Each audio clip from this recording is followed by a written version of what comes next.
तो ब्रेक के बाद स्वागत आपका एक बार फिर से। नहाए खाए के साथ ही छठ महापर्व की शुरुआत हो चुकी है।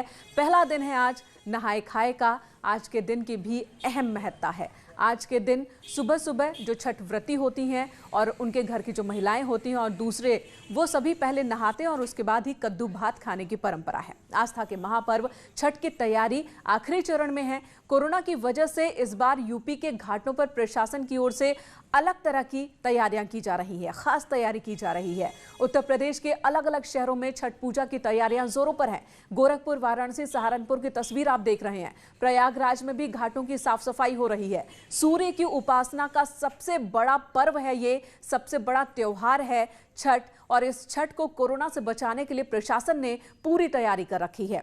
वाराणसी की अगर हम बात करें, सहारनपुर की बात करें, प्रयागराज की बात करें, तस्वीरें आप देखिए। यहाँ पर छठ घाटों को तैयार किया जा रहा है। नदी के किनारे घाट की साफ सफाई के साथ ही रंग रोगन हो रहा है। बाकायदा यहाँ पर पूजा स्थल का निर्माण कराया जा रहा है। हालांकि सरकार की ओर से अपील की गई है। सीएम योगी आदित्यनाथ ने खुद ट्वीट कर सभी को छठ की शुभकामनाएं दी और साथ ही ये अपील भी की कि कोशिश करें कि अपने घर पर ही छठ महापर्व करें। लेकिन तैयारी प्रशासन की ओर से लगातार देखने को मिल रही है।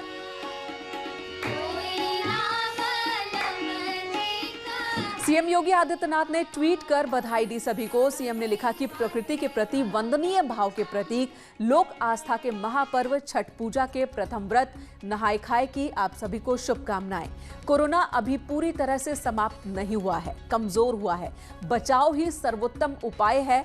पूर्व के त्योहारों की भांति ही छठ भी घर पर ही रहकर मनाने का प्रयास करें। जय छठी मैया। तो ये सीएम के शब्द हैं जो अपील उन्होंने की है प्रदेशवासियों से। तो लोक आस्था का महापर्व छठ आज से शुरू हो गया। ये 4 दिनों का महापर्व है। आज नहाए खाए के साथ ही छठ की शुरुआत होती है, जिसमें छठ व्रती कद्दू और भात खाते हैं। कल यानी कि 19 नवंबर को खरना होगा, जिसमें गुड़ या गन्ने के रस से खीर बनाई जाएगी। शाम में छठी मैया का आह्वान करते हुए जो व्रती हैं वो खीर और घी चुपड़ी हुई रोटी खाएंगे। छठ करने वाले और उसके बाद से ही निर्जला व्रत की शुरुआत हो जाती है। परिवार के सदस्य को इस प्रसाद को ग्रहण करना होता है। आसपास भी छठ व्रती ये प्रसाद बांटते हैं, दूसरे लोगों को देते हैं। 20 तारीख की यानी कि तीसरे दिन की बात करें तो शाम में डूबते हुए सूर्य को अर्घ दिया जाएगा और 21 तारीख को उगते हुए सूर्य को अर्घ दिया जाएगा। और इसी के साथ 4 दिनों का ये जो महापर्व है, 48 घंटे में 36 घंटे निर्जला व्रत रखने का ये जो महापर्व है, अनुशासन का जो महापर्व है, प्रकृति के प्रति अपनी कृतज्ञता दर्शाने का जो महापर्व है, वो संपन्न होगा।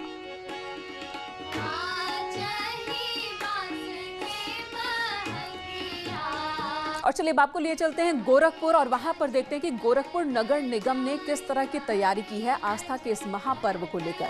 तो तैयारियां तेज है। महापर्व छठ कल से भले शुरू हो रहा है, आज से इसकी शुरुआत हो गई है। 20 नवंबर की शाम घाटों पर पूजा की जाएगी। राप्ती नदी के तट पर तैयारी की जा रही है। साफ सफाई की ये तस्वीरें देख रहे हैं उस वक्त की जबकि घाट पर साफ सफाई का काम चल रहा था। अब ये काम लगभग पूरा हो चुका है और रंग रोगन इस वक्त घाट पर हो रहा है।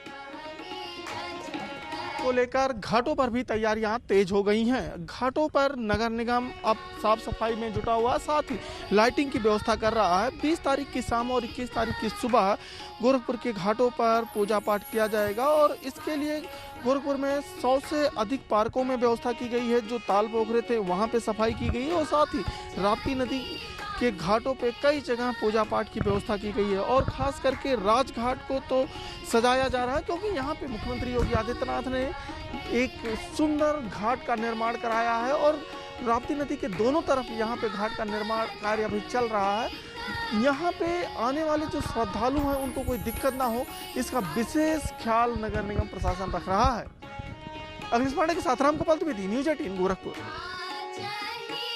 तो देश में छठ पूजा का उत्सव शुरू हो चुका है। बाजारों में इसकी रौनक साफ साफ देखने को मिल रही है। लोग घरों से निकलकर छठ पूजा की सामग्री खरीदने बाजार तक पहुंच रहे हैं। छठ पूजा में सबसे अहम भूमिका सूप की होती है जो बांस से बनी होती है, लेकिन बनारस में बनने वाले पीतल के सूप की मांग बिहार से लेकर दिल्ली तक है।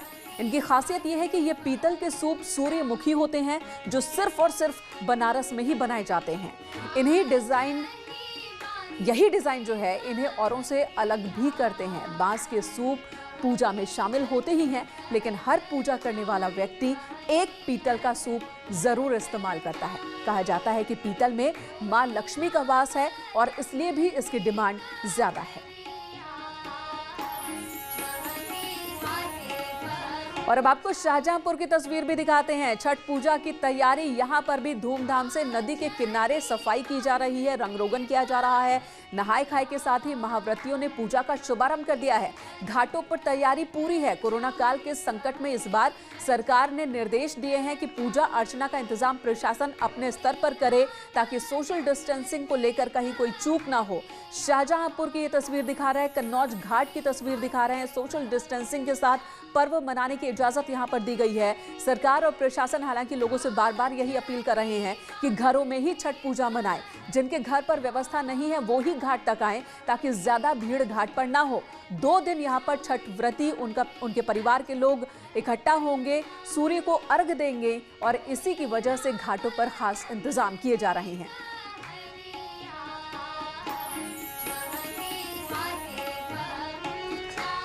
और लोक आस्था के महापर्व डाला छठ की तैयारियां संगम नगरी में भी पूरी हो चुकी है। नहाय खाए के साथ ही छठ की शुरुआत हो गई है।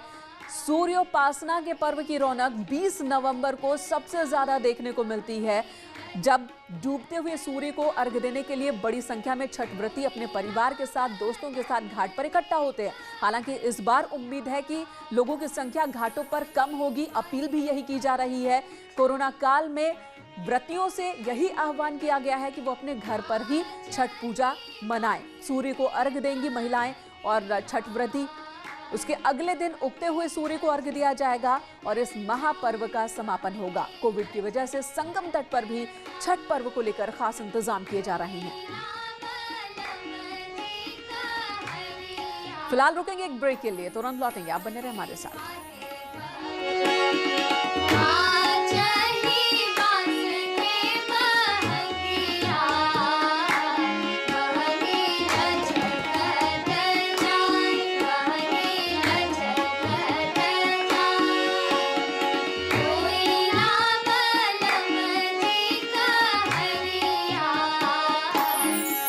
सलीके से उठाया जाए।